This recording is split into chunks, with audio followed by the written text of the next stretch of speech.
ಪ್ರಿಯ ನಿರೀಕ್ಷಕರೇ, ನಮಸ್ಕಾರ. ಬೀರ್ಬಲ್ನ ವಿಶೇಷ ಕಾರ್ಯಕ್ರಮಕ್ಕೆ ತಮ್ಮೆಲ್ಲರಿಗೂ ಕೂಡ ಆತ್ಮೀಯವಾದಂತಹ ಸ್ವಾಗತ. ವೀಕ್ಷಕರ, ಮುಂಬೈ ಏರ್ಪೋರ್ಟ್ ನಿಂದ ಇನ್ನೇನ್ ಪರಾರಿಯಾಗಬೇಕು ಅನ್ಕೊಂಡಿದ್ದ ಅಭಿಜಿತ್ ದೀಪ್ಗೆ ಇಮಿಗ್ರೇಷನ್ ಅಧಿಕಾರಿಗಳ ಕೈಗೆ ಸಿಕ್ಕು ಬಿದ್ದಿದ್ದಾನೆ. ಆತನನ್ನ ತಡೆದು ಆತನ ಪಾಸ್ಪೋರ್ಟ್ ಅನ್ನು ಜಪ್ತಿ ಮಾಡಲಾಗಿದೆ.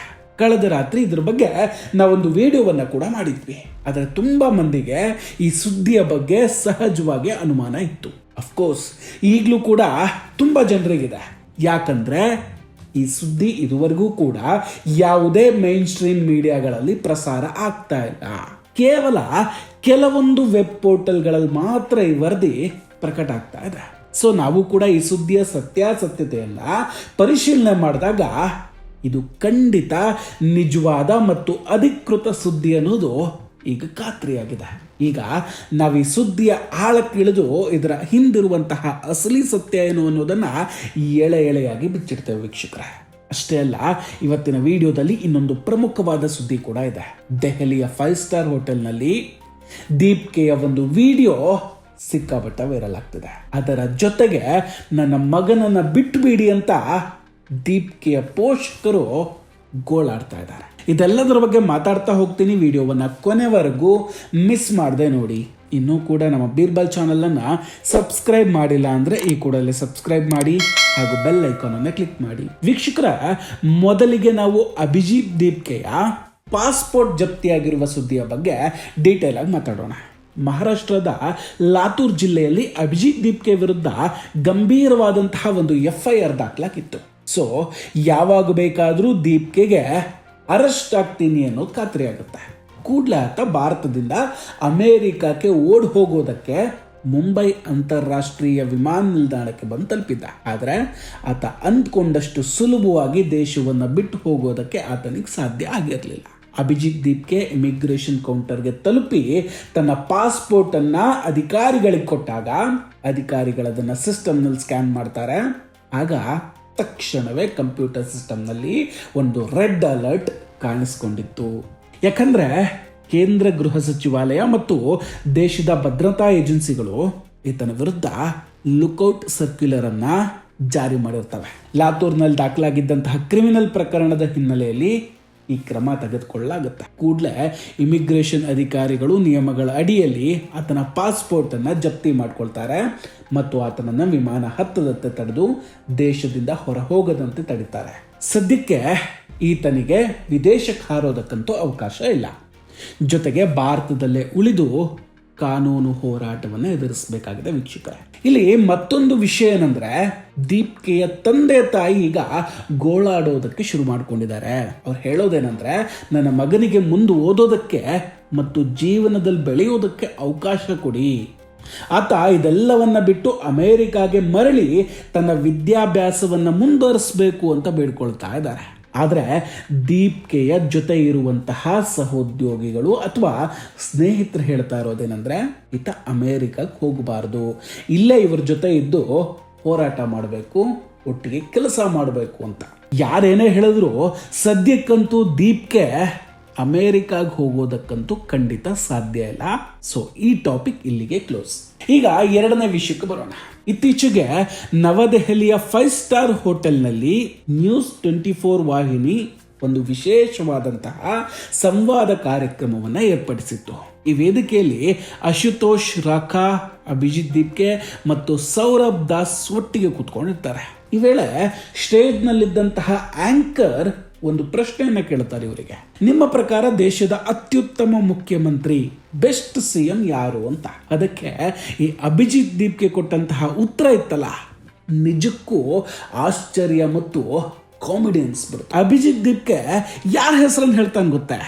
ದೆಹಲಿಯ ಮಾಜಿ ಮುಖ್ಯಮಂತ್ರಿ ಅರವಿಂದ್ ಕೇಜ್ರಿವಾಲ್. ಅಷ್ಟಕ್ಕೆ ನಿಲ್ಲಿಸಲಿಲ್ಲ.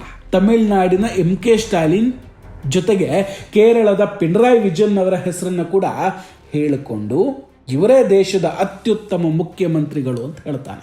ಇಲ್ಲಿ ನೀವು ರಾಜಕೀಯ ಕ್ರೊನಾಲಜಿಯನ್ನು ಸೂಕ್ಷ್ಮವಾಗಿ ಗಮನಿಸಬೇಕು ವೀಕ್ಷಕರೇ. ಆತನಿಗೆ ಭಾರತೀಯ ಜನತಾ ಪಾರ್ಟಿ ಜೊತೆ ಯಾವಾಗಲೂ ಸಮಸ್ಯೆ ಇದೆ, ನಿಜ, ಅದು ಎಲ್ರಿಗೂ ಗೊತ್ತಿರುವಂತಹ ವಿಷಯ. ಆದರೆ ದೇಶದಲ್ಲಿ ಅನೇಕ ಕಾಂಗ್ರೆಸ್ ಮುಖ್ಯಮಂತ್ರಿಗಳು ಇದಾರಲ್ವೇ, ಅವರ ಹೆಸರನ್ನ ಯಾಕಾತ ಹೇಳ್ತಾ ಇಲ್ಲ? ದೀಪ್ಗೆ ಕಾಂಗ್ರೆಸ್ ಮುಖ್ಯಮಂತ್ರಿಗಳ ಹೆಸರನ್ನ ಸಂಪೂರ್ಣವಾಗಿ ಬಿಟ್ಬಿಡ್ತಾನೆ. ಕೇವಲ ಕೇಜ್ರಿವಾಲ್, ಸ್ಟಾಲಿನ್ ಮತ್ತು ಪಿಣರಾಯಿ ವಿಜಯನ್ ಅವರ ಹೆಸರನ್ನು ಮಾತ್ರ ಆಯ್ಕೆ ಮಾಡ್ಕೊಳ್ತಾರೆ. ಮತ್ತೊಂದು ತಮಾಷೆ ಏನಂದ್ರೆ, ಈತ ಹೇಳಿರುವಂತಹ 3 ಮುಖ್ಯಮಂತ್ರಿಗಳ ಜನಪ್ರಿಯತೆ ಇವತ್ತು ಎಲ್ಲಿಗೆ ಬಂದು ನಿಂತಿದೆ ಅನ್ನೋದನ್ನ ಕಣ್ಣಾರೆ ನೋಡ್ತಾ ಇದ್ದೀವಿ. ದೆಹಲಿಯ ಜನ ಕೇಜ್ರಿವಾಲ್ನನ್ನ ಅಧಿಕಾರದಿಂದ ದೂರಕ್ಕೆ ಹಾಕಿದ್ದಾರೆ. ತಮಿಳುನಾಡಿನಲ್ಲಿ ಸ್ಟಾಲಿನ್ ವಿರುದ್ಧ ಜನಾಕ್ರೋಶವಿದೆ. ಕೇರಳದ ಜನತೆ ಪಿಣರಾಯಿ ವಿಜಯನ್ ಅವರ ಆಡಳಿತದಿಂದ ಬೇಸತ್ತು ಹೋಗಿದ್ದಾರೆ. ದೇಶದ ಜನರೇ ತಿರಸ್ಕರಿಸ್ತಾ ಇರುವಂತಹ ಈ 3 ಮುಖ್ಯಮಂತ್ರಿಗಳು ಈ ಕಾಕ್ರೋಚ್ ಜನತಾ ಪಾರ್ಟಿಯ ಪಾಲಿಗೆ ದೇಶದ ಅತ್ಯುತ್ತಮ ಮುಖ್ಯಮಂತ್ರಿಗಳಂತೆ ಕಾಣ್ತಾ ಇದ್ದಾರಂತೆ. ಇವರ ಬುದ್ಧಿಮತ್ತೆಗೆ ಏನನ್ನಬೇಕು ಹೇಳಿ? ನೋಡಿ, ದೆಹಲಿಯ ಶಿಕ್ಷಣ ಕ್ರಾಂತಿಯ ಬಗ್ಗೆ ಮಾತನಾಡುವ ಇವರ ಮುಖವಾಡ ಕಳಚುವ ಇನ್ನೊಂದು ಘಟನೆಯನ್ನು ನಾನು ನಿಮಗೆ ಹೇಳ್ತೇನೆ. ಆಮ್ ಆದ್ಮಿ ಪಕ್ಷದವರು ಮನೀಶ್ ಸಿಸೋಡಿಯಾ ಅವರನ್ನ ಬ್ರಹ್ಮಾಂಡದ ಅತ್ಯುತ್ತಮ ಶಿಕ್ಷಣ ಮಂತ್ರಿ ಅಂತ ಹೇಳ್ತಾರೆ. ಇವತ್ತು ದೆಹಲಿಯ ಶಾಲೆಗಳ ಪರಿಸ್ಥಿತಿ ಏನಾಗಿದೆ ಗೊತ್ತಾ? ಹಗರಣಗಳು ಮತ್ತು ಕಟ್ಟಡಗಳ ದುಸ್ಥಿತಿ ಎಲ್ಲರ ಕಣ್ಣೆದುರಿಗಿದೆ. ಇದೇ ಸೌರಭ್ ದಾಸ್, ಕಾಕ್ರೋಚ್ ಜನತಾ ಪಾರ್ಟಿಯ ನಾಯಕ, ದೆಹಲಿಯ ಒಂದು ಸರ್ಕಾರಿ ಶಾಲೆಗೆ ಹೋಗಿ ಅಲ್ಲಿನ ಪರಿಸ್ಥಿತಿಯ ಬಗ್ಗೆ ಒಂದು ವಿಡಿಯೋವನ್ನು ಮಾಡಿದ್ದ. ಆ ವಿಡಿಯೋದಲ್ಲಿ ಆ ಶಾಲೆಯಲ್ಲಿ ಕಳೆದ 6 ವರ್ಷಗಳಿಂದ ಒಬ್ಬ ಪ್ರಾಂಶುಪಾಲರ ನೇಮಕಾತಿಯೂ ಕೂಡ ಆಗಿಲ್ಲ ಅನ್ನೋ ಆಘಾತಕಾರಿ ಸತ್ಯವನ್ನು ತೋರಿಸಲಾಗುತ್ತೆ. ಈ ವಿಡಿಯೋ ಯೂಟ್ಯೂಬ್ ಮತ್ತು ಸಾಮಾಜಿಕ ಜಾಲತಾಣಗಳಲ್ಲಿ ಭಾರಿ ವೈರಲ್ ಆಯಿತು. ಆದರೆ ಆಶ್ಚರ್ಯ ಏನಂದ್ರೆ, ವಿಡಿಯೋ ಅಪ್ಲೋಡ್ ಆದ ಕೆಲವೇ ಗಂಟೆಗಳಲ್ಲಿ ಅದನ್ನು ಡಿಲೀಟ್ ಮಾಡಲಾಗುತ್ತೆ. ಯಾಕೆ ಡಿಲೀಟ್ ಮಾಡಲಾಯಿತು ಗೊತ್ತಾ? 6 ವರ್ಷಗಳಿಂದ ಪ್ರಿನ್ಸಿಪಾಲ್ ಇಲ್ಲದ ಆ ಅವಧಿಯಲ್ಲಿ ದೆಹಲಿಯಲ್ಲಿ ಅಧಿಕಾರದಲ್ಲಿದ್ದು ಬೇರೆ ಯಾರೂ ಅಲ್ಲ, ಸ್ವತಃ ಅರವಿಂದ್ ಕೇಜ್ರಿವಾಲ್ ಅವರ ಸರ್ಕಾರವೇ ಆಗಿತ್ತು. ತಮ್ಮದೇ ಯಜಮಾನರ ಮುಖವಾಡ ಕಳಚ್ಕೊಳ್ತಾ ಇದೆ ಅಂತ ಗೊತ್ತಾದ ಕೂಡಲೇ ವಿಡಿಯೋವನ್ನ ಡಿಲೀಟ್ ಮಾಡಿ ಸತ್ಯವನ್ನ ಮುಚ್ಚಿಡುವಂತಹ ಪ್ರಯತ್ನವನ್ನ ಮಾಡಲಾಗತ್ತೆ. ಯಾವ ಸ್ಟಾಲಿನ್ ತಮ್ಮ ಶಾಲೆಗಳು ತುಂಬಾ ಚೆನ್ನಾಗಿದೆ ಅಂತ ಜಗತ್ತಿಗೆ ಡಂಗೂರ ಸಾರ್ತಾ ಇದ್ದಾರೋ, ಅದೇ ರಾಜ್ಯದ ಮದ್ರಾಸ್ ಹೈಕೋರ್ಟ್ನ ಮದುರೈ ಪೀಠ ಮಧ್ಯಪ್ರವೇಶಿಸಿ ರಾಜ್ಯದ 12 ಜಿಲ್ಲೆಗಳ ಮುಖ್ಯ ಶಿಕ್ಷಣ ಅಧಿಕಾರಿಗಳಿಗೆ ಶಾಲಾ ಕಟ್ಟಡಗಳ ದುರಸ್ತಿ ಮತ್ತು ಉನ್ನತೀಕರಣದ ಬಗ್ಗೆ ವರದಿ ಸಲ್ಲಿಸುವಂತೆ ಕಟ್ಟುನಿಟ್ಟಿನ ಆದೇಶವನ್ನು ಕೊಡಬೇಕಾಗುತ್ತೆ. ಹೈಕೋರ್ಟ್ ಮಧ್ಯ ಪ್ರವೇಶಿಸಬೇಕಾಗಿದೆ ಅಂದರೆ ಅಲ್ಲಿನ ಶಿಕ್ಷಣ ವ್ಯವಸ್ಥೆ ಎಷ್ಟು ಹದಗೆಟ್ಟಿರ್ಬೋದು ಅಂತ ಒಮ್ಮೆ ಯೋಚನೆ ಮಾಡಿ. ಇಷ್ಟಿದ್ರೂ ಕೂಡ ತಮಿಳುನಾಡು ಸರ್ಕಾರ ತನ್ನ ಬಜೆಟ್ನಲ್ಲಿ ಶಾಲಾ ಶಿಕ್ಷಣ ಇಲಾಖೆಗೆ 44,227 ಕೋಟಿ ರೂಪಾಯಿಗಳನ್ನು ಹಂಚಿಕೆ ಮಾಡಿರೋದಾಗಿ ಹೇಳಿಕೊಳ್ಳುತ್ತೆ. ಹಾಗಾದ್ರೆ ಆ ಹಣ ಎಲ್ಲಿಗೆ ಹೋಯ್ತು? ಇನ್ನೊಂದು ಕಾಮಿಡಿ ವಿಷಯ ಏನು ಗೊತ್ತಾ? ಇತ್ತೀಚೆಗೆ ಅಭಿಜಿತ್ ದೀಪ್ಗೆ ಇನ್ಸ್ಟಾಗ್ರಾಮ್ ಲೈವ್ಗೆ ಬಂದಿದ್ದ. ಆ ಲೈವ್ನಲ್ಲಿ ಪಂಜಾಬ್ನ ಒಬ್ಬ ನಾಗರಿಕ ಕೂಡ ಭಾಗಿಯಾಗ್ತಾನೆ. ಆ ವ್ಯಕ್ತಿ ಮೊದಲಿಗೆ ಅಭಿಜಿತ್ ದೀಪ್ಕೆಯನ್ನ ಮನಸಾರೆ ಹೊಗಳೋದಕ್ಕೆ ಶುರು ಮಾಡ್ತಾನೆ. ಸರ್, ನೀವು ಮಹಾನ್ ವ್ಯಕ್ತಿ, ನೀವು ತುಂಬಾ ಅದ್ಭುತವಾಗಿ ಕೆಲಸ ಮಾಡ್ತಿದ್ದೀರಿ, ನಿಮಗೆ ಚಾಕ್ಲೇಟ್ ಅನ್ನು ಕಳಿಸ್ಕೊಟ್ಟಿದ್ದೇನೆ ಅಂತೆಲ್ಲ ದೀಪ್ಕೆಯನ್ನ ಹೊಗಳಿ ಅಟ್ಟಕ್ಕೇರಿಸ್ಬಿಡ್ತಾನೆ. ಇದನ್ನ ಕೇಳಿದಂತಹ ಅಭಿಜಿತ್ ದೀಪ್ಕೆ ತುಂಬಾ ಉಬ್ಬಿ ಹೋಗಿದ್ದ. ತುಂಬ ಸಂತೋಷದಿಂದ, ಹೌದು, ನನ್ನಿಂದ ಏನು ಸಹಾಯ ಬೇಕು ಅಂತ ಕೇಳ್ತಾನೆ. ಅದಕ್ಕೆ ಪಂಜಾಬ್ನ ವ್ಯಕ್ತಿ ತುಂಬ ಸಿಂಪಲ್ ಆಗಿ ಹೇಳ್ತಾನೆ, ಸರ್, ನನಗೆ ವೈಯಕ್ತಿಕವಾಗಿ ನಿಮ್ಮಿಂದ ಏನೂ ಬೇಡ, ನಾನು ಪಂಜಾಬ್ನ ನಿವಾಸಿ, ನಮ್ಮ ಪಂಜಾಬ್ನ ಸರ್ಕಾರಿ ಶಾಲೆಗಳಿಗೂ ಕೂಡ ಒಮ್ಮೆ ಬಂದು ಭೇಟಿಯನ್ನು ಕೊಟ್ಟು ಪರಿಶೀಲನೆ ನಡೆಸಿ ಅಂತ ಹೇಳ್ತಾನೆ. ಶಿಕ್ಷಕರೇ, ಆ ವ್ಯಕ್ತಿ ಪಂಜಾಬ್ನ ಹೆಸರು ಎತ್ತಿದ ತಕ್ಷಣವೇ ಅಭಿಜಿತ್ ದೀಪ್ಕೆಯ ಮುಖದ ಬಣ್ಣವೇ ಬದಲಾಗಿ ಹೋಗ್ಬಿಡುತ್ತೆ. ಆರ್ಟಿಫಿಷಿಯಲ್ ಆಗಿ ನಗ್ತಾ, ಅಣ್ಣ, ನೀವು ತಮಾಷೆ ಮಾಡ್ತಿದ್ದೀರಾ ತಾನೆ ಅಂತ ಕೇಳ್ತಾನೆ. ಅದಕ್ಕೆ ಆ ವ್ಯಕ್ತಿ, ಇಲ್ಲ ಸರ್, ನಾನು ತುಂಬ ಗಂಭೀರವಾಗಿ ಹೇಳ್ತಾ ಇದ್ದೇನೆ, ದಯವಿಟ್ಟು ಪಂಜಾಬ್ ಶಾಲೆಗಳಿಗೆ ಬನ್ನಿ ಅಂತ ಹೇಳಿದಾಗ ದೀಪ್ಕೆಗೆ ಏನು ಮಾಡಬೇಕು ಅಂತಲೇ ಗೊತ್ತಾಗೋದಿಲ್ಲ. ತಕ್ಷಣ ನೆಪಗಳನ್ನು ಹೇಳೋದಕ್ಕೆ ಶುರು ಮಾಡ್ಕೊಳ್ತಾನೆ. ನನಗೆ ತುಂಬ ಸುಸ್ತಾಗಿದೆ, ಈ ಪ್ರತಿಭಟನೆಗಳಿಂದಾಗಿ ನನ್ನ ದೇಹ ಕುಗ್ಗು ಹೋಗಿಬಿಟ್ಟಿದೆ, ನನಗೆ ಟೈಫಾಯ್ಡ್ ಬಂದಿದೆ, ಮಲೇರಿಯಾ ಬಂದಿದೆ, ಜ್ವರ ಬಂದಿದೆ, ಹಿಂಗೆಲ್ಲ ಕತೆ ಹೊಡೆಯೋದಕ್ಕೆ ಶುರು ಮಾಡಿದ. ಇದರ ಅರ್ಥ ಏನು?